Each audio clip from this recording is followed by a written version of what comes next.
Keith used to be an NFL football player, which I didn't know that. Yeah, it's funny, you didn't look. I gave you my card yesterday. I didn't even turn look it over. Let me show you my card so you folks can understand how everybody wants to see this. easy it is to figure it out. At this point, I'm going to go look at old footage from you. I'm going to put this on a video.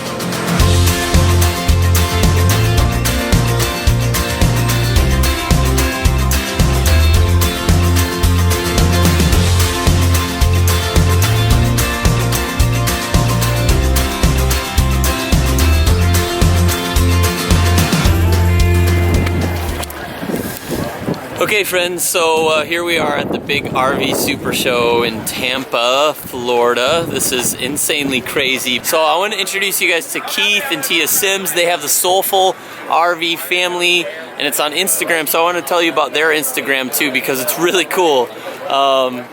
So yeah, let's go find them. Let's go track them down.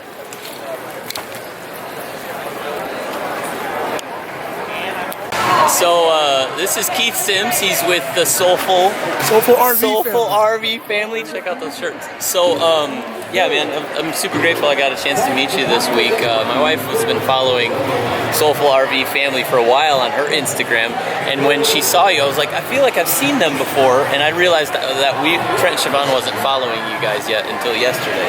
That's okay. So we're not following. Well, welcome aboard. So I want to. What's up, dude? No, Hi. Mr. KJ. That's my oldest, my 7-year-old. Hey, KJ. Hi. 7 years old, huh? Yes. I got a 7-year-old. You two were off playing together yesterday. Hi, Jason. Hi, Justin. Oh, this is the family right there. Say hey, Tat. Is it Tia? Tia.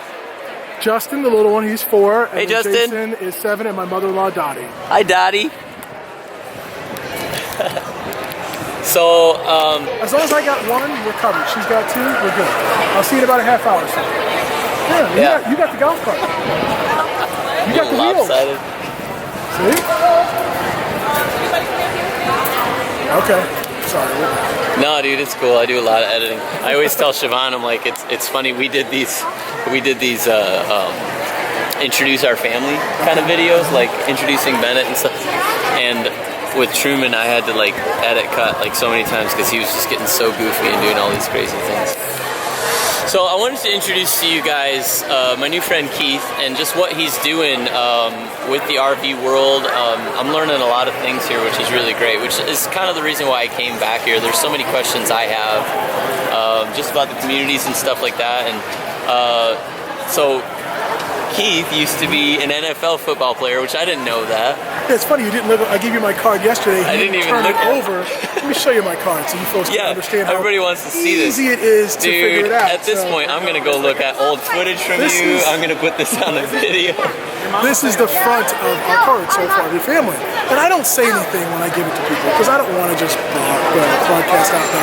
But if you flip it over, you should be like, "Hi, my name's Keith. I was a football player." You can tell that, and people are like, "Wait a second, why?" And I said, "Well, that was me when I played for the Miami Dolphins and the Washington Redskins." So it's awesome, man. So. Yeah, so Keith right now this week is they're doing all the Instagrams and Facebooks for the rally this week. For the show, or the rally, the show, yeah. Which is kind of neat. They got some really great connections and stuff, and just for the things that you were telling me, and even the video that you guys did with the Go RVing is like there is something that having an RV and living that life.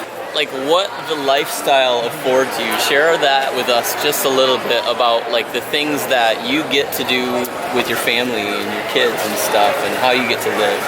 Well, we're not full timers. I mean, God bless you guys for what you guys do. I watched your video tonight, and you guys are incredible what you're able to do in such a small space. And we have a Class A.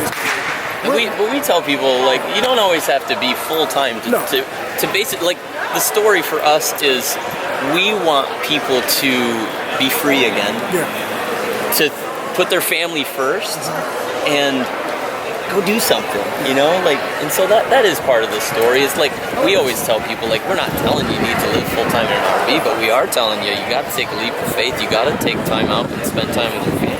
Well, I think for us, first of all, we like to tell people we're not your typical RV family. family. Yeah. Kind of look at us. There's not that many minority families out here. And one of our missions is to really go out here and encourage minority families to come out here and explore this great country.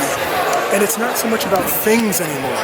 It's about experiences, and that's what we've discovered with RVing, is to get out here and experience things with our kids and create memories.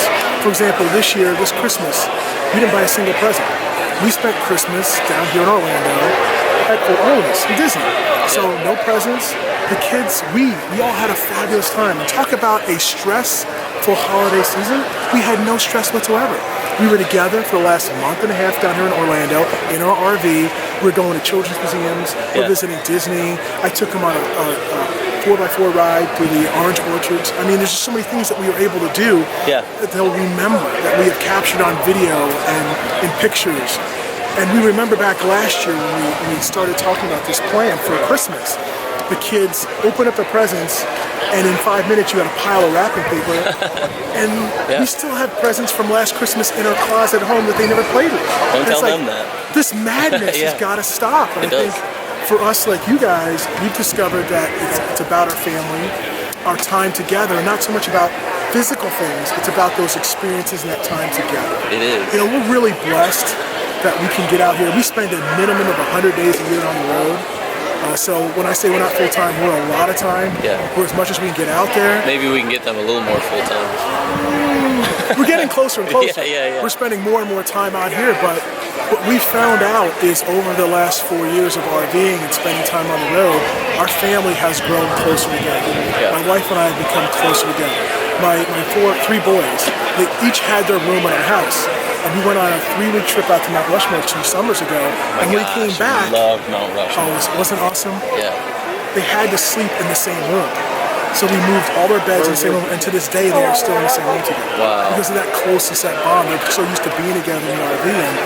And for us, it's been such a blessing for our family, for our marriage, and for these kids, and these experiences that they're going to have, especially as a minority family.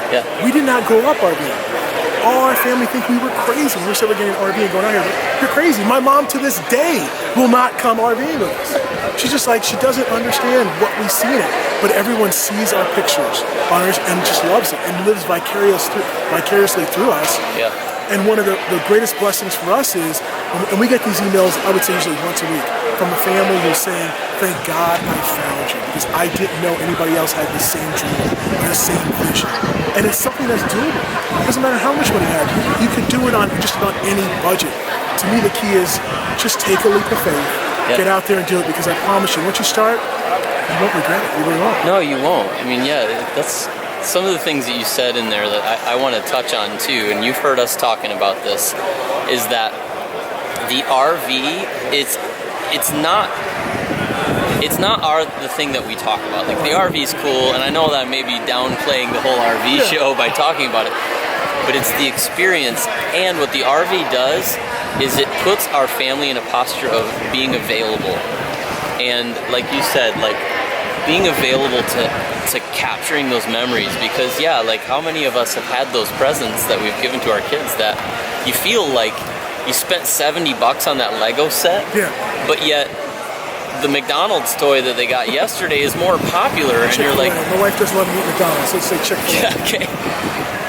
It's just, but the experience and the memories will go with them for a lifetime, and we, the way you guys are capturing your pictures and stuff really just makes it really, it makes your family available. So that's super cool, Keith. Thanks for sharing that on our show, and hopefully we'll get some more followers to you guys too. I know I'm a follower because I'm going to keep learning a lot about you guys. Well, I appreciate that, and we're a follower of you guys on YouTube. Went back to the RV last night, popped on your channel. I think we watched probably 4 or 5 videos of you guys last night, which was great. And it's just encouraging to see what you guys are doing, and I think one of the great things about shows like this and places like this is you get an opportunity to meet like-minded people who are doing what you're doing.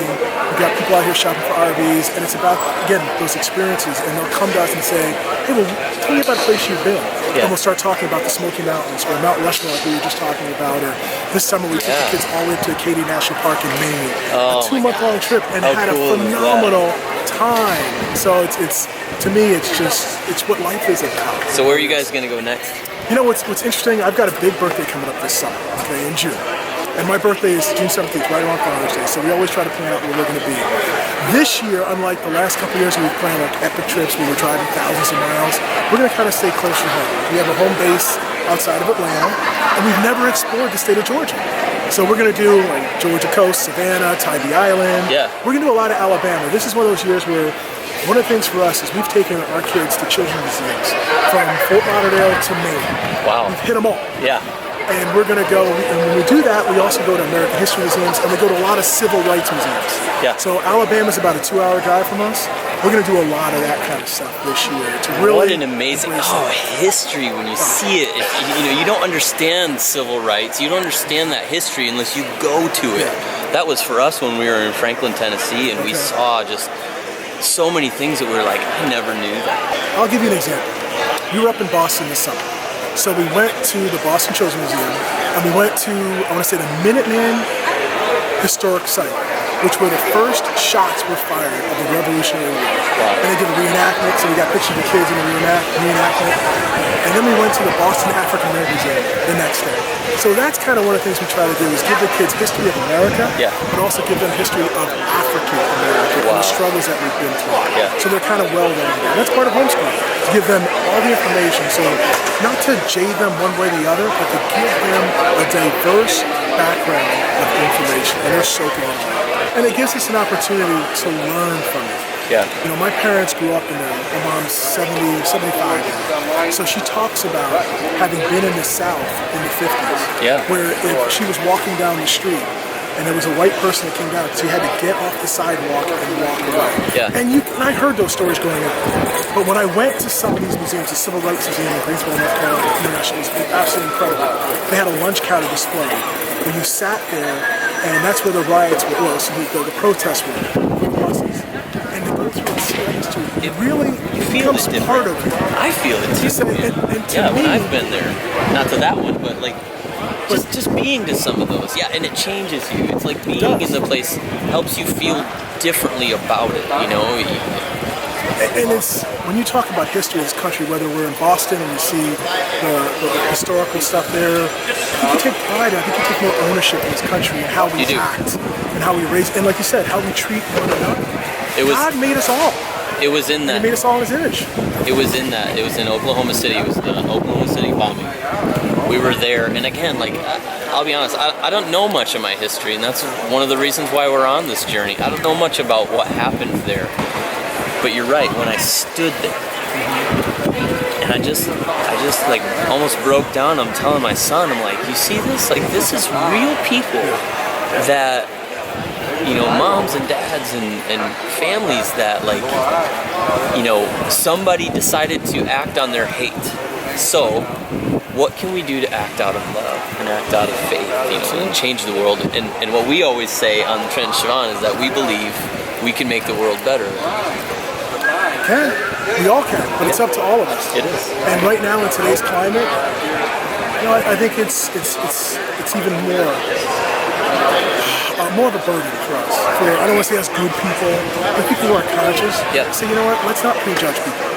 Let's go out of our way to be nice. Let's go out of our way to show people that in this world today, it can be two men come together from totally different backgrounds, but you know what? Share a common faith and become friends and better this world. Dude, I love it, man. Yeah, dude. I don't know what that was. I don't know. It's got to be. It's got to be like that. How do you do that on camera, right? That's tough. You can't see it. Thanks, man. No problem.